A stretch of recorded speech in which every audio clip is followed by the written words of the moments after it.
Welcome back नाजरीन। Break से वापस आ चुके हैं। और ब्रेक पे जाने से पहले हम बातें कर रहे थे कि जो अक्सर खवातीन में तो बहुत कम होता है लड़कियों में, बट लड़के बहुत ज्यादा जेल यूज कर रहे होते हैं। जेल के क्या क्या नुकसान है ये हमें फैब्रिन बताएंगी।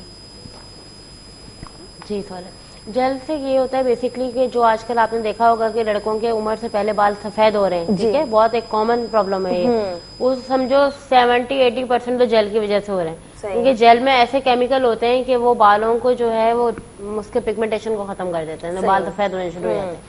अर्ली एज जो मोस्टली लड़कों में ये प्रॉब्लम आ रहा है। और अगर उनको स्टाइलिंग का शौक हो तो क्या करें? स्टाइलिंग का शौक है तो बहुत कम, कोई रेयरली कोई ऐसा ओकेजन हो तो फिर चलो यूज कर लें, लेकिन जितना ज्यादा से ज्यादा यूज करेंगे उतने जल्दी से जल्दी बाल सफेद होंगे। और जो डेली जा रहे हो तो यूनिवर्सिटी कॉलेजेस मत लगाए नहीं लगाए, बगैर जेल के ज्यादा बाल अच्छे लगते हैं। अच्छे लगते हैं, सही बात। जो एक नॉर्मल नेचुरल चीज है वो हमेशा ही ज्यादा अच्छी लगती है। नेचुरल चीज की बात ही कुछ और होती है, सही। फैब्रिन, इसके साथ साथ मुझे एक बात बताएं, अभी ब्रेक पे जब हम थे तो मैं आपसे पूछ रही थी कि प्लानिंग्स क्या चीज होती है। लोगों को प्लान के मतलब अकॉर्डिंग टू प्लान चलना चाहिए, या बस सुबह उठे और फिर सोचते हैं कि बस आज ये कर लेंगे, आज ये कर लेंगे, आज यहाँ भी चले जाएंगे, ये भी काम कर लेंगे, ये करना चाहिए या नहीं? क्योंकि कल का जो हमारा शो था उसमें टॉपिक ही ये था कि हम प्लानिंग्स नहीं करते अपनी लाइफ में। और अगर करते हैं कि सैटरडे को कर लेते कि यार ये पूरा वीक जो है ना, मंडे टू सैट हमें ये करना है तो करना है, बट उसके अकॉर्डिंगली चल नहीं रहे होते हैं। तो देखो कुछ लोग होते हैं ना, वो प्लानिंग्स में बहुत स्ट्रिक्ट होते हैं, हाँ, बहुत ज्यादा ऑर्गेनाइज होते हैं, हाँ, वो उनको फिर आपको उनकी फिर पूरी एक लाइफ ऑर्गेनाइज नजर आ रही होती है। मतलब उनके खाने पीने से लेकर, ठीक है, एक एक चीज उनकी, मतलब लाइफ की एक एक चीज ले लो, आपको ऑर्गेनाइज मिलेगी। अगर वो काम करेंगे घर के तो भी बड़े ऑर्गेनाइज तरीके से करेंगे, जॉब कर रहे हैं तो भी बहुत ऑर्गेनाइज तरीके से करेंगे। यहाँ तक कि कुछ लोगों की अपनी सारी डेली की रूटीन उन्होंने लिखी होती है कि हमने सारा दिन ये करना है, ये उससे मिलना है, ये काम करना है, ये काम अभी निपटाना है, हफ्ते में ये करना है। कुछ लोग तो संडे की पहले से प्लानिंग कर रहे होते हैं कि संडे को हमने ये काम करने हैं, घर के हैं या बाहर के हैं, जो भी है। तो प्लानिंग अच्छी चीज है, जो लोग ऑर्गेनाइज होते हैं वो ज्यादा सक्सेसफुल होते हैं। सही, इसका मतलब प्लानिंग करनी चाहिए, प्लानिंग उसके अकॉर्डिंगली चलना भी चाहिए। प्लानिंग आप नहीं, देखो बहुत सारे लोग जो ऑर्गेनाइज होते हैं ना, तो वो प्लानिंग करते ही इसीलिए क्योंकि उन्होंने अपना एक सेटअप पूरा ऑर्गेनाइज किया होता है। तो उनके लिए तो प्लानिंग अब जरूरी होती है ना, क्योंकि वो उसी प्लान को फॉलो करके चल रहे होते हैं। तो उन लोगों की, ऐसे लोगों की जिंदगी बड़ी ऑर्गेनाइज होती है और आम लोगों के मुकाबले में बहुत अच्छी होती है। सही, बजाय उन लोगों के जो हर चीज टाइम टू टाइम देख रहे होते हैं। जी जी ठीक है। बहुत सारी खवातीन जाती हैं ग्रोसरी लाने के लिए, राशन के लिए गई, मंथली मतलब होता है कि चीनी, आटा, भूल गई काफी चीजें, क्योंकि कोई लिस्ट आ गई दोबारा से, लिस्ट नहीं बनाई होती उन्होंने, उनको कुछ आइडिया नहीं होता। बल्कि जो लोग ऐसे ऑर्गेनाइज होते हैं ना, या जो इस तरह से काम कर रहे होते हैं लिख के तरीके से, तो उनका बजट भी बहुत कम हो जाता है, क्योंकि हर चीज का उनको एक पता होता है कि मंथ में हमारी अगर ये चीजें तो इतनी ये यूज होनी है, इतनी बच गई है, तो बड़ा उनका इससे बहुत फायदा होता है। सही, ऑर्गेनाइज होने से। ऑर्गेनाइज होना तो वैसे खैर बड़ी अच्छी चीज है। डिसिप्लिन तो हमें इस्लाम ने भी सिखाया है, यही सिखाया है कि डिसिप्लिन, तो जो लोग डिसिप्लिन से रहते हैं उनकी लाइफ ऑर्गेनाइज होती है, तो बहुत फायदा होता है उनको। सही, उनकी हर चीज आपको एक ऑर्गेनाइज नजर आ रही होती है। ठीक है फैब्रिन, आप अपनी लाइफ में बताएं, आप नहीं, मैं ऑर्गेनाइज नहीं हूँ। नहीं क्यों नहीं है? मैं बिल्कुल ऑर्गेनाइज नहीं हूँ। ओहो दूसरों को, दूसरों को मशवरा देते हैं तो किस तरह से यार 9 to 9 आपका दूसरों को मशवरा देते हैं, लेकिन जो है वो खुद ऑर्गेनाइज है। बिल्कुल सच्ची बात बता दी आपने। हाँ, मतलब ऑर्गेनाइज से ये मुराद, देखो अपना काम है, ठीक है, आपका क्लिनिक है, मेरा जो करना है वो तो करना है, मेरा अपना सेटअप है, वो मैं रन कर रही हूँ, 2 क्लिनिक्स कर रही हूँ माशाल्लाह, वो सारा ठीक है, क्लिनिक के हिसाब सबको। लेकिन मतलब एक पर्सनल होता है ना, आपकी लाइफ ऑर्गेनाइज हो, हर चीज आप लिख रहे हो, सब कुछ, ऐसा नहीं है मेरा। ऐसा नहीं ये है। काम मुझे बहुत मुश्किल लगते हैं, तो शुरू से ही मुश्किल लगते हैं, तो इसीलिए मैंने कभी किए भी नहीं। हालांकि मैं आपको एक बात बताऊं, कल हमारे साथ वो थे मोटिवेशनल स्पीकर उस्मान भट्ट साहब। अच्छा। उन्होंने इतनी अच्छी बात बताई, मैं बहुत ज्यादा इम्प्रेस्ड हुई कि यार मतलब उन्होंने एक कैलेंडर रखा हुआ है, उसमें सारी चीजों को लिखा हुआ है उन्होंने मतलब जो भी मोटी मोटी सी बातें होती है ना, कि हाई है, लो है, मीडियम है, मतलब कौन से काम करना फर्स्ट प्रायोरिटी, वो चाहते हैं कि बस ये करना ही करना है उनको। इस वीक में उनको अपने बच्चों के हेयर सेट करवाने तो करवाने हैं, उसके बाद बिल्स पे करना है तो करना है, ग्रोसरी के लिए जाना है अपनी मिसेस के साथ या मिसेस को भेजना है, और बहुत सारी चीजों के बारे में बताया उन्होंने। तो आई वॉज शॉक्ड कि मतलब ऐसा भी कोई है आजकल बहुत के लोग दौर में बहुत भी। लोग हैं ऐसे। हाँ, मैंने भी ऐसे ये- बहुत लोग देखे हैं जो बहुत ज्यादा बहुत हद तक और ऑर्गेनाइज फेबिन, है। ये अच्छी बात भी बहुत है, ऐसे अच्छी लोग चीज ना है। बिल्कुल मेंटली तौर पर हाँ, पुरसुकून हाँ, माहौल बहुत ज्यादा। में रहते हैं और पुरसुकून जिंदगी गुजार रहे होते हैं। बिल्कुल। हम जैसे लोग हैं, हम तो बस हाँ। बिल्कुल ये करना है वो करना है, जल्दबाजी में लगे सही रहते हैं। बात है, टाइम भी जाया होता है इसमें हाँ, ज्यादा। और उन्होंने यही कहा कि असल में पहले जहाँ वो जॉब क्या करते थे ना, तो उनके बॉस वैसे ही थे, बहुत ज्यादा वो समझाते थे कि सर इस तरह नहीं, इस तरह करना चाहिए, ऐसे नहीं वैसे करना चाहिए। तो उन्होंने ये कहा कि नहीं मुझसे नहीं होता इस तरह से, तो उन्होंने वो जॉब छोड़ दी इस वजह से ना कि भाई इनके साथ रहकर मैं बहुत परेशान रहता हूँ। क्योंकि जब उन्होंने कहा कि सर ये काम करना है तब नहीं करना है, और लास्ट मंथ में आपको पता है कि बैंक वगैरह बैंकिंग मतलब बैंक में होता है ना, तो लास्ट मंथ में आपको पता है कितना ज्यादा रश लग जाता है, या फिर बिल्स के लिए फिर लोग आ रहे हैं, तो कहते हैं कि बिल्कुल मैं परेशान हो जाता था उनके साथ कि सर कोई मैनेजमेंट नहीं है आपके, है ना, क्योंकि मैनेजमेंट के हिसाब से चल रहे होते हैं, जितने एम्प्लॉयज होते हैं ना उनको भी सुकून मिल रहा होता है। मैनेजमेंट वैसे बहुत जरूरी है, बहुत जरूरी है, हर फील्ड में, हर अदारे में होना चाहिए। लेकिन वही है ना, जब तक आप पर्सनल अपने आप से शुरू नहीं करेंगे तो फिर कोई नहीं करेगा, तो नहीं हो सकता। सही। अच्छा, नहीं ऐसा होता है कि जिस जगह बहुत सारे लोग एक टाइप के हैं और कोई एक बंदा जैसे उस्मान साहब है, वो अलग मतलब अलग ही रूटीन है उनकी, अलग सब कुछ है, ऐसे लोग तो ऐसे लोग कम है, लेकिन होना ऐसे ही और चाहिए। ऐसे लोगों को पता है क्या, आज के टाइम में लोग पागल समझते हैं, लेकिन मतलब होना इतना ऐसे ज्यादा चाहिए। क्या है कि आपने कैलेंडर में अपनी जिंदगी वो की हुई है, या फिर रिमाइंडर्स लगा दिया है। आजकल तो यार स्मार्टफोन हर किसी के पास है, लेकिन आप ये देखो, जब से स्मार्टफोन और रिमाइंडर ये आए, जब से चीजें और कम हो गई हैं। अस्सलाम वालेकुम। अस्सलाम वालेकुम जी। वालेकुम सलाम। जी, मैं डॉक्टर साहब से बात करना चाह रही हूँ। उनसे मैंने कहना है कि मैं सवाल तो मेरी ठीक है, लेकिन ये कि मेरे गालों का मसला है, मेरे गाल नहीं बढ़ते, सेहत भी मेरी बालों का मसला है। आप कौन बात कर रही हैं? जी, मैं पेशावर से असमा बात करूँ। पेशावर से असमा बात कर रही हूँ। अच्छा जी, और पेशावर से बात कर रही हैं, इनके बालों का मसला है, बाल नहीं बढ़ते इनके। बाल नहीं बढ़ते हैं आपके? नहीं, मेरे गाल, हेयर नहीं, गाल का मेरी बात करनी है। फेस, गाल, चीक्स के बारे में बात कर रही हैं? जी मैंने बात करनी है कि मेरे गाल नहीं बढ़ते ना। बाल नहीं अच्छा जी, ठीक है, बाल नहीं बढ़ते हैं आपके। कब से नहीं बढ़े, पहले बढ़ते थे क्या? जी पहले तो बढ़ते थे, लेकिन ये कि अब मतलब ग्रोथ कम हो गई है। अच्छा, ग्रोथ कम हो गई है। आपको कोई मतलब इंटरनली कोई प्रॉब्लम है या खारा? प्रॉब्लम तो कोई नहीं है, बालों का ही मसला है, और इसके अलावा मेरे गाल जो है, गाल भी नहीं बढ़ते मेरे। अच्छा जी, खारा पानी यूज करती हैं आप? जी हम तो बॉइल पानी यूज करते हैं। अच्छा जी, ठीक है। पीने में नहीं, मतलब अगर जब आप अपने बालों को वॉश करती हैं नहाते हुए, खारा पानी से नहाते हैं आप लोग? जी एक ये भी वजह। बोरिंग का पानी होता है, हम वो यूज करते हैं। अच्छा जी, ठीक है, अभी आपको जवाब देते हैं हम। अच्छा, एक और भी मसला है मेरा। जी बोले। जी मेरे गाल नहीं बढ़ते ना जी, मतलब मैं चाहती हूँ कि मेरे गाल जरा से भाग जाए। ठीक है जी, आपको जवाब देते हैं अभी। Thank you so much. बाल नहीं बढ़ते, खारा पानी यूज करती हैं। अच्छा, एक ये इशू होता है, खारा पानी का इशू होता है। हाँ, क्योंकि खारे पानी में बेसिकली क्या होता है कि जो केमिकल्स होते हैं ना, वो बालों को डैमेज कर रहे होते हैं। और बालों के लिए देखो, बालों की जो ग्रोथ है ना, वो आपकी फैमिली हिस्ट्री पे बहुत ज्यादा डिपेंड करती है, आपकी डाइट पे डिपेंड करती है, ठीक है, आप बालों की कितनी केयर करते हैं, उसका ब्लड सर्कुलेशन आपका कैसा है, इन सब चीजों पे डिपेंड कर रही होती है। ठीक है। इनके बालों की ग्रोथ नहीं है, तो क्या खाना चाहिए बालों के लिए? देखो, बालों की जो बेसिक नीड है वो है प्रोटीन, दालें, अंडा, मछली, मुर्गी, ये बेसिक बालों की डाइट है। ठीक है, अंडा, मछली, मुर्गी। प्रोटीन मतलब प्रोटीन जिसमें भी हो, दालों में हो, प्रॉपर दालें यूज करें। ठीक है। और अगर मतलब दालें भी ज्यादा यूज नहीं करते, गोश्त वगैरह भी नहीं खा रहे, तो उसके लिए सबसे बेस्ट होता है कि आप नाश्ते में एक अंडा ले लें। उससे ये है कि आपको इतनी प्रोटीन मिल जाती है कि वो आपके बालों की डाइट उससे चलती रहे। सही। और अगर फिर भी बाल गिर रहे हैं तो हो सकता है कि खून की कमी हो, या और इंटरनल कोई प्रॉब्लम हो जिसकी वजह से बाल गिर रहे हो, कोई ऐसी बीमारी हुई हो, उसके बाद भी बाल गिर जाते हैं, कोई बहुत ज्यादा स्ट्रेस हो, उससे भी बाल गिरते हैं।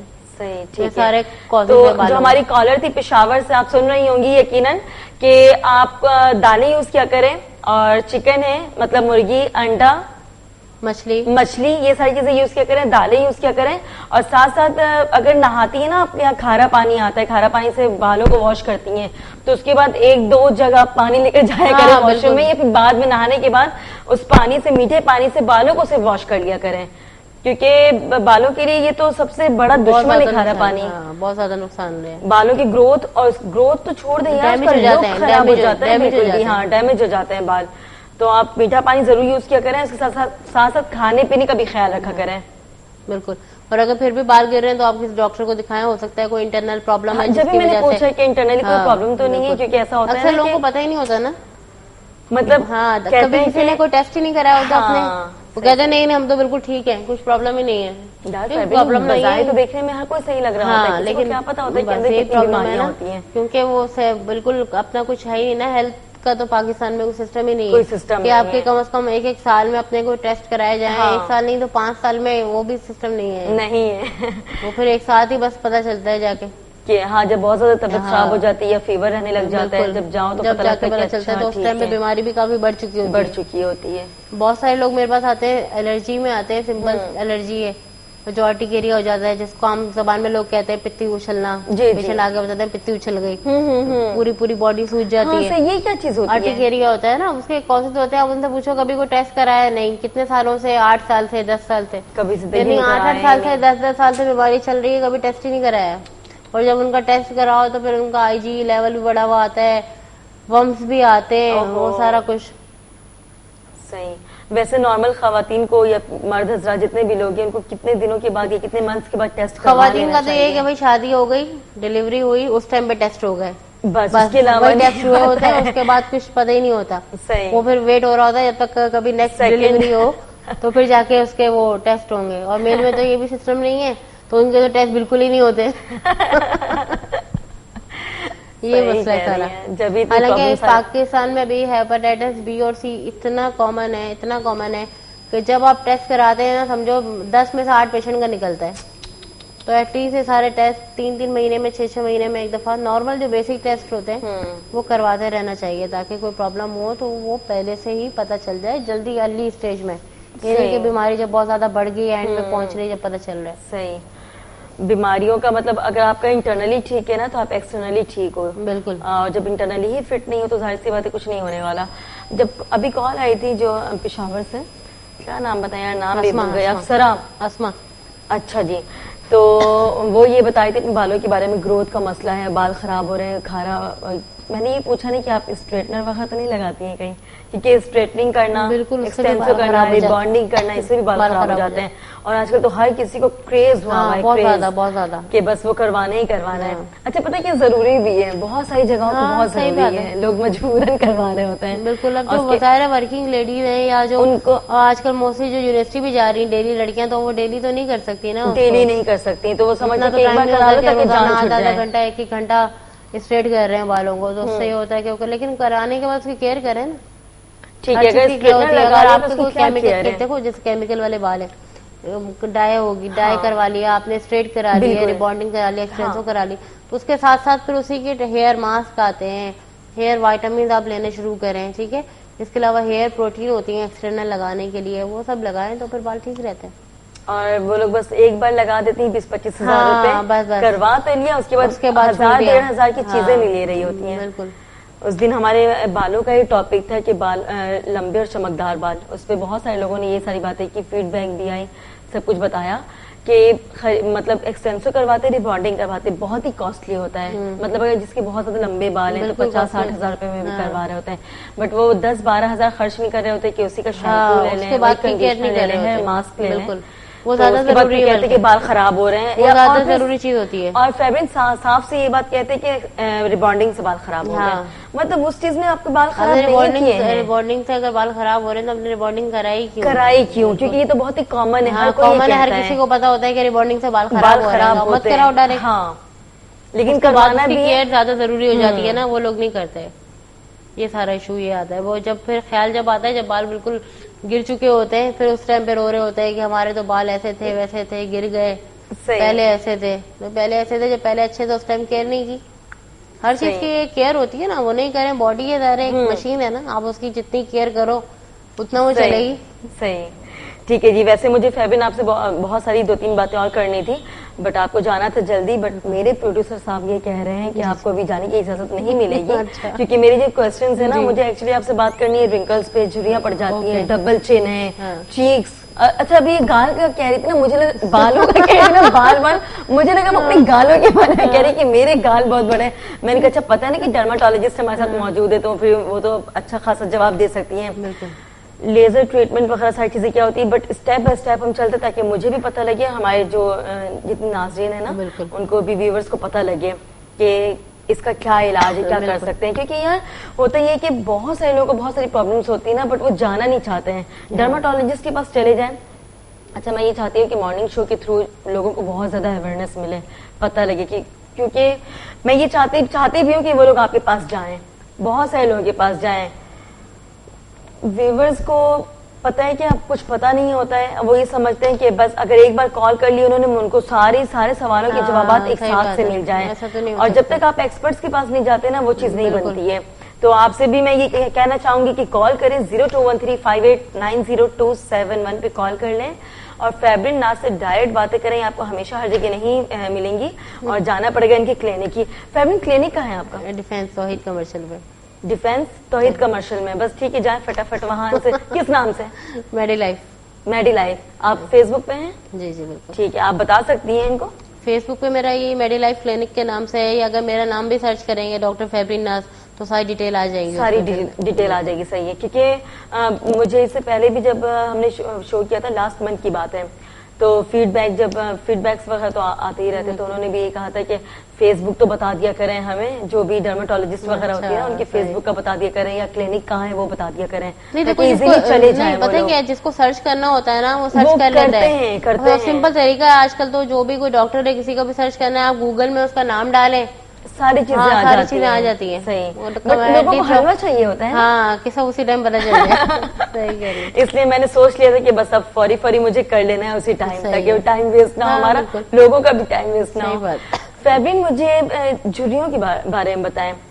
मतलब एज से पहले मैंने बहुत सारी लड़कियों के, इवन लड़कों के भी देखे हैं कि वो आंखों के नीचे ना एक लाइन सी पड़ जाती है। देखो बेसिक है, सबसे पहले जो झुर्रियां स्टार्ट होती है ना, एजिंग जो स्टार्ट एजिंग हो जाती है, वो आपकी आंखों से ही होती है। आंखों से होती है। सबसे पहले जो झुर्रियां पड़ती हैं वो आंखों के अराउंड ही पड़ती हैं, क्योंकि सबसे सेंसिटिव स्किन होती है, और उसका जो कोलेजन है, बेसिक जो स्किन को टाइट रख रहा होता है ना, वो कोलेजन होता है, जो इलास्टिसिटी दे रहा होता है स्किन को, टाइट कर रहा होता है। समझो जैसे इलास्टिक कैसे खींच देता है एकदम, यही काम सिंपल कोलेजन का है। तो कोलेजन किसी का बहुत ज्यादा होता है तो वो ज्यादा अरसे तक रहता है, ठीक है। किसी का कोलेजन एक तो ऑलरेडी कम होता है, और उसकी फैमिली टेंडेंसी होती है रिंकल्स की, लाइंस की। स्पेशली जो लोग बहुत ज्यादा गोरे होते हैं ना, या आप समझ लो पठान ले लो, या ये जो गिलगित टाइप इस तरह के जो लोग हैं, ठीक है, या पंजाब साइड पे जो रहते हैं व्हाइट, बहुत ज्यादा जो व्हाइट होते हैं, उनके रिंकल्स बहुत जल्दी पड़ते हैं और बहुत डीप होते हैं।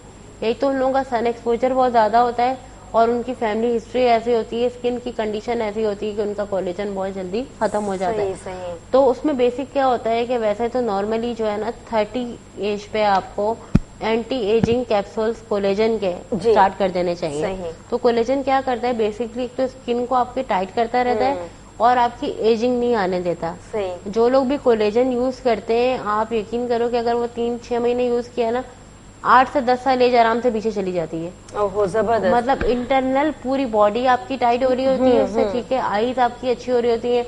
अगर जैसे आई साइड आपकी वीक है, 40 के बाद जैसे चश्मा लगने ही लगना है ना शरीफ का, तो वो उसमें भी डिले हो जाता है। बाल अच्छे हो जाते हैं, नाखून अच्छे हो जाते हैं, और पूरी बॉडी टाइट हो रही होती है आपकी, फेस की, पेट की, मतलब hip size all over body. ये कोलेजन के बारे में जो आपने मुझे बताया है, तो ये मतलब डॉक्टर्स के कहते हैं ना कि उनसे मशवरा लेकर, देखो बहुत सारे लोगों को क्या होता है कि कोलेजन से भी एलर्जी होती है। अच्छा जी। तो वो तो ज़ाहिर है, आप जब डॉक्टर को दिखाते हो, उससे रिकमेंड करवाते हो, तो डॉक्टर कोई चीज रिकमेंड करेगा तो आपकी थोड़ी सी हिस्ट्री ले लेगा, क्या चीज है, पहले कोई एलर्जी तो नहीं हुई है, सब कुछ, तो आप एक दफा उससे रिकमेंड करवा लो।